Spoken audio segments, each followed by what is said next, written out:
just the passing of Mum. And it's made me think and realise a number of things with grief. As you all know, my husband passed away 19 years ago, and grief of losing my husband was way different than losing my mum. When you lose your partner, your life partner, that is someone who you have met and fallen in love with and created a life with. They're going to be there for the rest of your life as far as you're concerned. Life doesn't ask you what you want.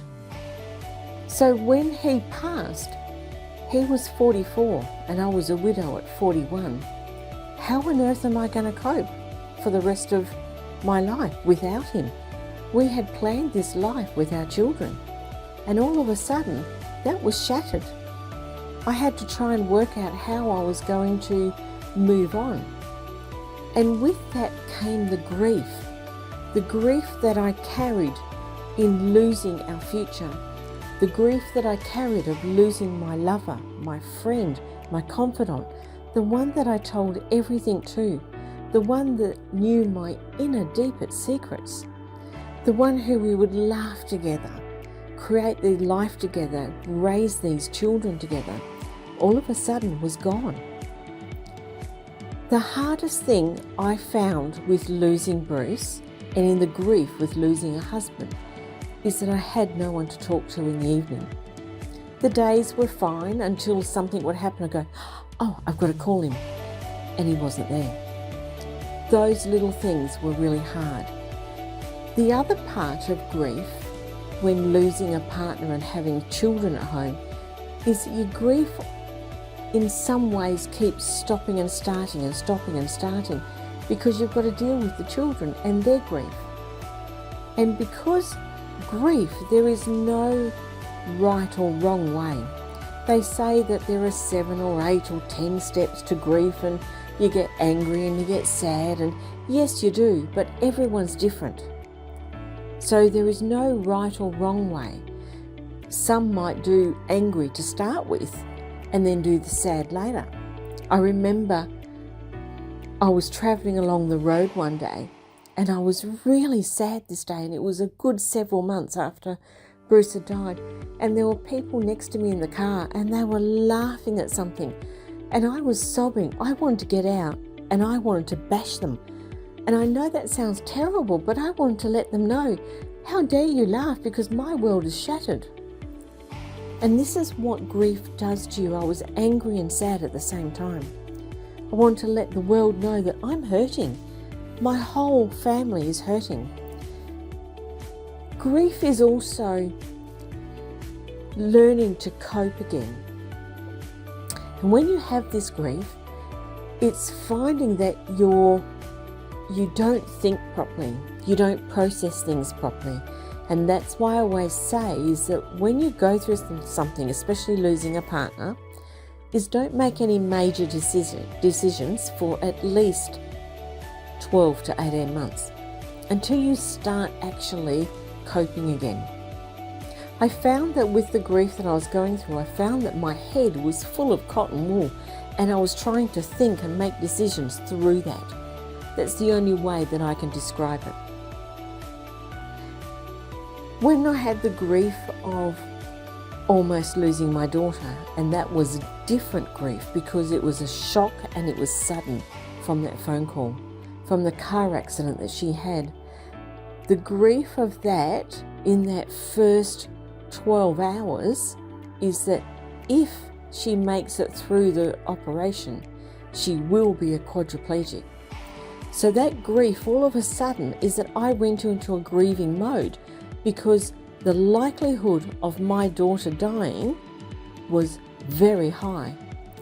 Secondly, if she does survive, she will be a quadriplegic. So I'm grieving all of this at once with my daughter. So when she was going into the operation, I had to drive home, and I pulled into the driveway. I curled up into my walk-in robe and I sobbed. I sobbed and sobbed and sobbed. I don't know if you can hear it in my voice, but those memories come back. and you can feel it. It's really strong and it's hard. And the two griefs of losing my husband and potentially losing a child are very similar but very different at the same time. One is that I know they were passing and we were there while he passed. The other is sudden. All of a sudden it's a shock and the brain goes into something that you don't recognize. You got to try and make these decisions. Who do I tell? What do I do? Do I go home? Do I stay here? What do I want to do? All of a sudden you can't work out whether you need to go to the toilet or have something to eat or go home. Life and the way our brain works is very different. Most of the time I'm very good in an emergency. I'm calm. I was still calm. It was just my thinking processes was different. Once I pulled myself together, my new partner and we went down to the hospital and we waited. And of course, as you know, with going through that, she survived and she did well. But it was the grief of possibly losing her or possibly having my whole life changed again by looking after a daughter that is a quadriplegic. How was I going to cope? Was I prepared for it? Would I be able to do it? These are all the other things that you go through with this sudden grief that comes along. And then the passing of Mum was different again, and it hit harder than I thought. But when I really think about it, Mum's always there. And I know when I lost Bruce, she said to me later on, is that when I lost my son-in-law, I also lost my daughter, because apparently I didn't go near her for nearly 18 months, as in too close. I wouldn't hug her or hold her. And I realised later that if I held Mum or she held me, I would drop all these balls that I was holding. Well, I was doing the same this time. I'm holding up all these balls, but I was reacting differently. With Mum passing and everything that was happening with her, with being sick and in the home, and also everything else that was going on in my life, I was snapping at everyone, which I didn't realise. But because I have some amazing friends and an awesome family, they forgave me. They loved me and they understood. So grief is very different for every person. It's not the same for everyone, and don't beat yourself up.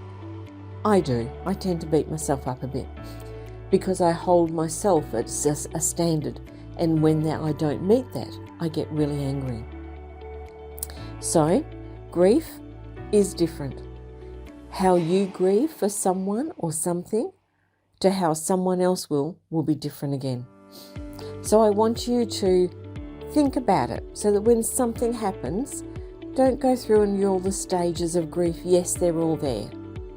Just go with the wave. Go with minute by minute, hour by hour, day by day, week by week, month by month. And that's how you'll get through it. How I get through it? Yes, you're allowed to have a pity party and you're allowed to have a cry.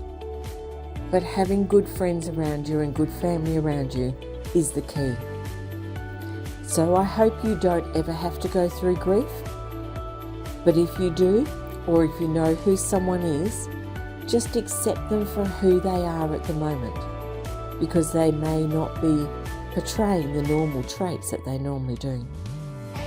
On that note, have a great day. I hope you've enjoyed this podcast, and I'll speak to you soon. I'm Kerry Hortler, and my business is Brain Thinking.